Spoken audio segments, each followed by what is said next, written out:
పువ్వులు కావాలా? కావాలి కనుకే వచ్చాను. చెప్పండి బాబు, ఎన్ని మూరలు కావాలి? ఏదైనా నాకు సగం తీసుకోవడం ఇష్టం లేదు, మొత్తం అంతా తీసుకునే అలవాటు. నీ బుట్టలో ఉన్న పూలన్నీ కావాలి. అన్ని పూలు కావాలా? అందమైన పువ్వులు ఎన్నైనా కావాలి. తీసుకోండి బాబు, ఇవాళ నా అదృష్టం అని అనుకుంటాను. ఒక్కసారి అన్నీ అమ్ముడుపోయాయి. నా అదృష్టం కూడా. ఉంచుకో. చిల్లర లేదు బాబు. చిల్లరేమ్మని నేను అడగలేదుగా, ఉంచుకో. అమ్మ బాబోయ్, ఇంత డబ్బా! చూడు, దేనికెంత విలువ కట్టాలో నాకు బాగా తెలుసు. మరేమీ అనుకోకు. నీలాంటి అందమైన అమ్మాయి కనిపించినప్పుడల్లా కన్ను కొట్టడం నాకు జబ్బు. వస్తాను. ఇదిగో, రేపు మళ్ళీ ఇదే సమయానికి వస్తాను. పువ్వులు రెడీగా ఉంచుతావుగా? ఉంచుతాను బాబు.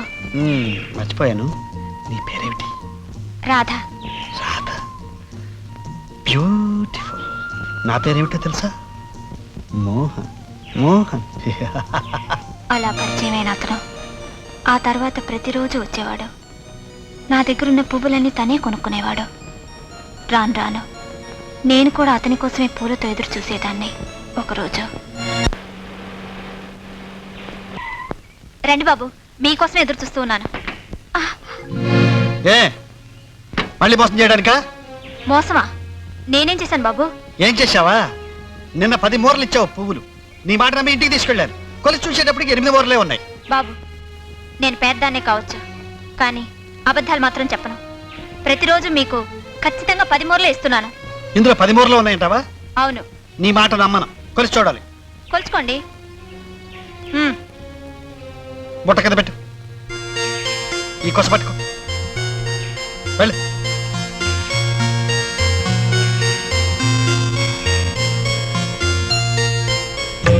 ఒకటి, 2, 3, 4, 5, 6, 7, 8, 9, 10.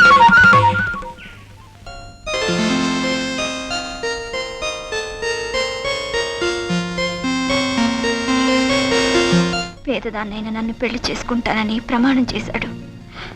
అతని మాటల్ని నమ్మి నా సర్వస్వం అతనికి అర్పించాను. ఏమిటి మొహంలో పెట్టావు? నేను ఊరికి వెళ్ళిపోతున్నా. పని పూర్తి చేసుకుని 2-3 రోజుల్లో వచ్చేస్తానని చెప్పాగా. దానికి ఎంత కూడా ఎందుకు? నాకేదో భయంగా ఉంది. భయంగా ఉందా? ఎందుకు? నేను రాననా? రాకుండా అక్కడే ఉండిపోతానా? ఇదిగో, నిజం చెప్తున్నాను, నీ మీద డబ్బు వస్తాను. వస్తాను. సరే.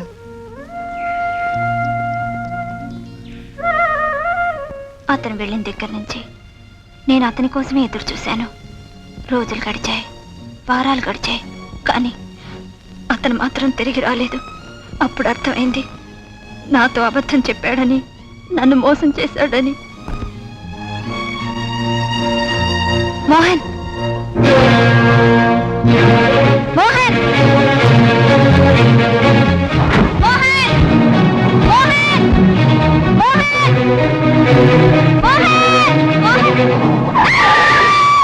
అతని వల్ల మోసపోయిన నేను ఆ ప్రమాదం కారణంగా చూపు కూడా పోగొట్టుకున్నాను. అప్పటి నుంచి నేను ఒకే లక్ష్యంతో బ్రతుకుతున్నాను.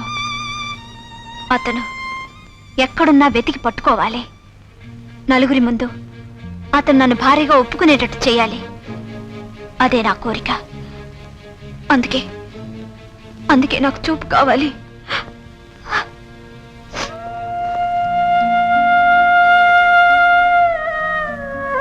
అమాయకంగా ఉండే నీలో ఇంత విషాదం ఉందా? నీ కోరిక తప్పకుండా తీరుతుంది రాదా. మావయ్య తప్పకుండా చూపు తెప్పిస్తారు.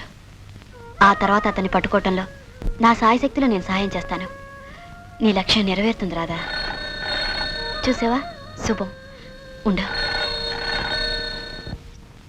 హలో, ఎవరు? మీరా?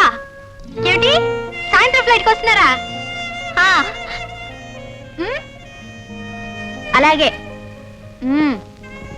మీరు చెప్పినట్టు సిద్ధంగా ఉంటాను.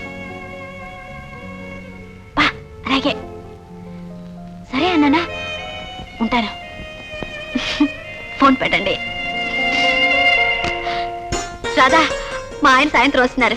అబ్బా, వారం రోజులైంది ఆయన చూసి. అయితే నేను ఇంక బయలుదేరతాను. బెడదుగానిలే. వారం రోజుల తర్వాత మీ ఆయన వస్తున్నారంటే నేనే కాదు, మీ ఇద్దరి మధ్య ఎవరన్నా అడ్డమే. సరే, నీ ఇష్టం. పద, హాస్పిటల్ డ్రాప్ చేస్తాను. మాయా, మాయా, గుడ్ న్యూస్. మీరు చెప్పిన పనులన్నీ అయిపోయాయంట. మీ అబ్బాయి గారు ఇవాళ సాయంత్రం ఫ్లైట్కి బయలుదేరొస్తున్నారు. ఓ, ఫోన్ చేశాడమ్మా? కాదు మావయ్య, కాకి కబురు తెచ్చింది. వస్తాను మావయ్య.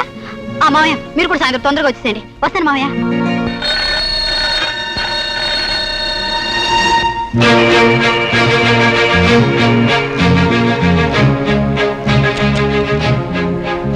ఎరా, రమ్మని ఫోన్ చేశావు? బాంబే నుంచి రిపోర్ట్స్ వచ్చాయా? వచ్చాయిరా.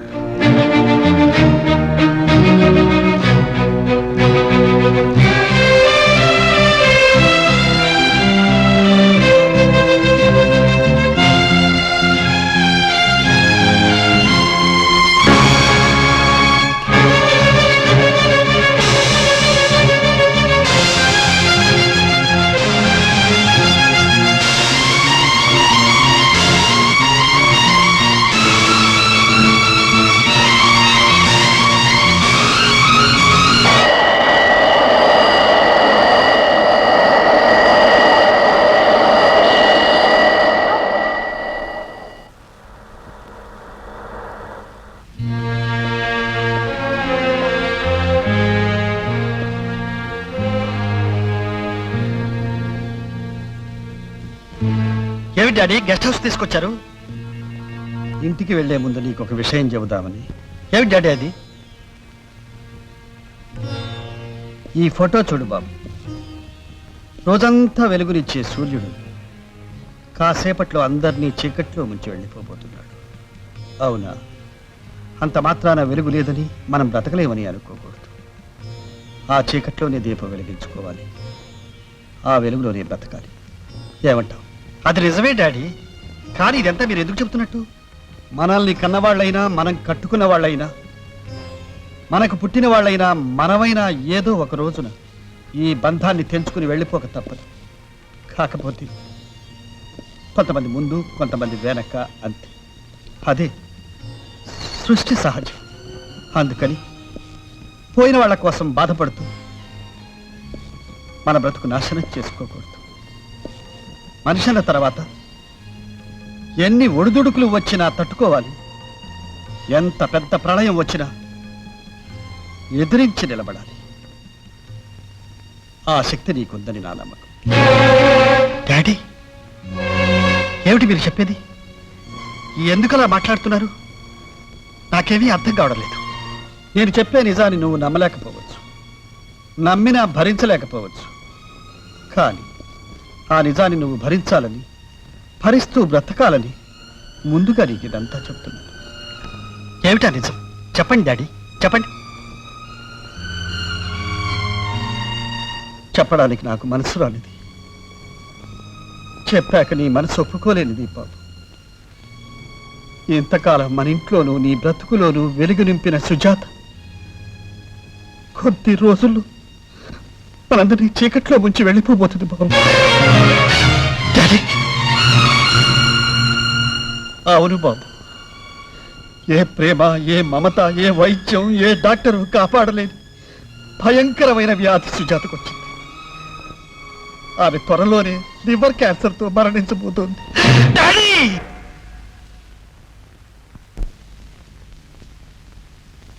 ఇంత పెద్ద బొట్టు పెట్టుకుంటే కదూ నా మొహం నిండుగా ఉంటుందంటారు?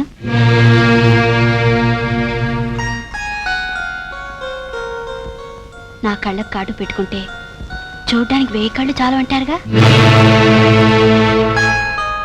ఈ చీరలోనే కదూ నేను చాలా అందంగా ఉంటానంటారు.